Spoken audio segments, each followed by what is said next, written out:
if you're not going to fight, if you're not going to get together, if we're not going to do this together, this is about liberty, people. It's not about your pet issue. Have your pet issue. My pet issue is abortion. I'm against abortion. But that's not the most important issue right now. I can't fight against abortion without liberty. And if we don't do this together, we're not going to win. I am so sick of the right being the Detroit Lions of politics. Nobody better at snatching defeat from the jaws of victory. That's what we do on the right. We should have stood up when they mandated seatbelts. We should have stood up when they said no smoking on private property, restaurants. We should have stood up after 9/11 when they took away all of our liberties. We should have stood up 1,000 times. We should have stood up at masks. You people wore masks. Why? Don't wear a mask. What this comes down to is your decision. Okay, what bothers me the most is that they're trying to micromanage me.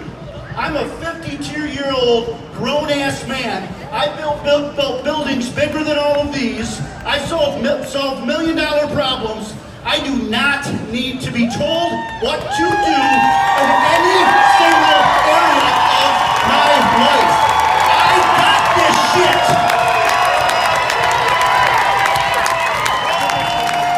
And all right, I'm gonna talk to the men right now, and I probably just ruined my speech by doing that, but I'm sick of it. This girl has given everything she's got. Everything. And I can't stand it anymore. Any of you that want to say something bad about her, come and talk to me. And we will talk about it man to freaking man.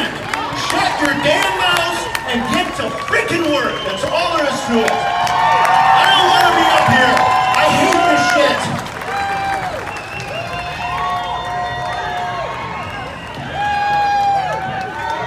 All right, you men out there, who's been standing up for the last year or 2 years? Who's been standing up the most? It's been the ladies. Okay, not all of you, some of you. Okay, I'm stepping to the plate.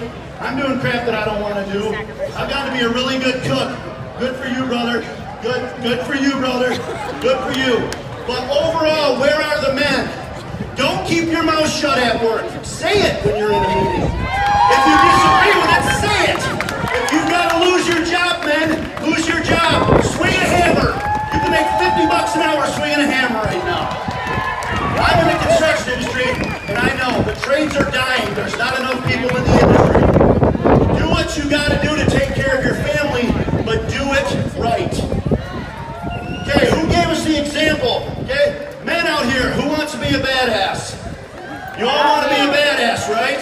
Stop and think to yourself, who is the biggest badass of all time? Christ Jesus was the biggest badass of all time. This nice Jesus that's being preached for the last several years is a bunch of crap. He did what had to be done. He pissed them off so much that they killed him. That's what happened. Who did he stand up against? He stood up against the Pharisees and the Sadducees. Who were they? They were academia of the time. He stood up against the money changers. He cast the demon into the pig, and that farmer lost all kinds of money. Who was that? Big business. That's who he stood up against. Who else did he stand up against? He stood up against the Pharisees. They were big religion of the time.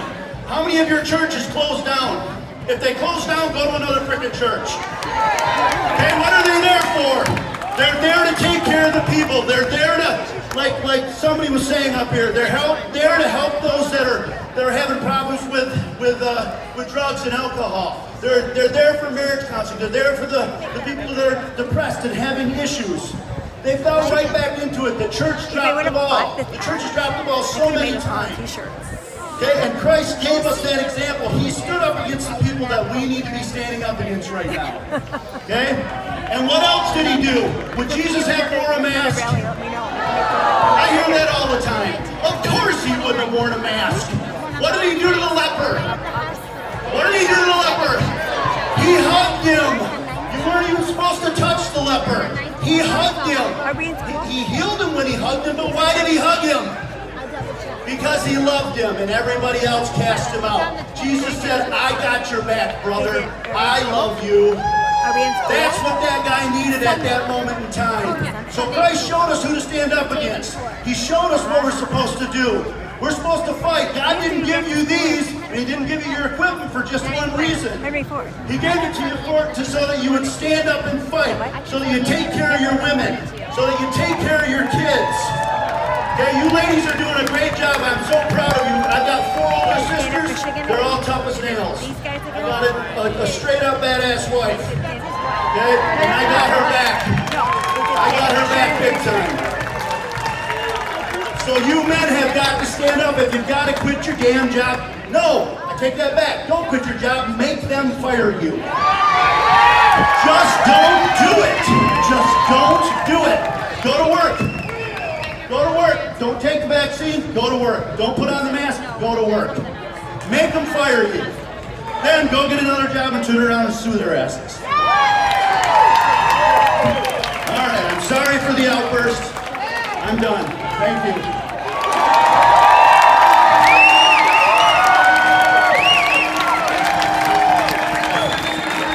Oh my gosh. Well, there you go.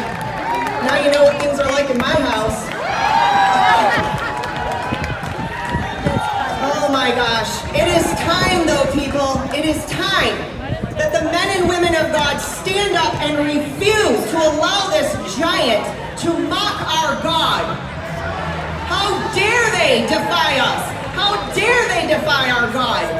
And by defying our rights, they're defying our God. That's why I'm not standing for this. That's why we're so passionate and we fight the way that we do. For our kids, our 2 kids are here helping us. It's for them, for their future. And we've got to change course a little bit, so I want to bring up somebody who is going to give you just a little different twist on what we know. He is an expert on the corrupted judicial system. He is an expert on the Constitution. I actually brought him into Michigan. I got a whole lot of slack for that, or crap for that, I should say. But guess what? Turns out this guy actually knows his stuff. They call him the Judge Slayer because he's put so many judges behind bars.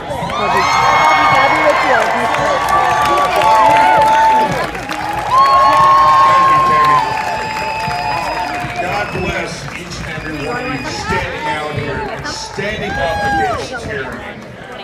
Now, if you ever want to know what the solution is, it's look in the mirror. It's we the people standing up against tyranny. Do we have a remedy? Yes, we do. And I'll tell you how we get remedy.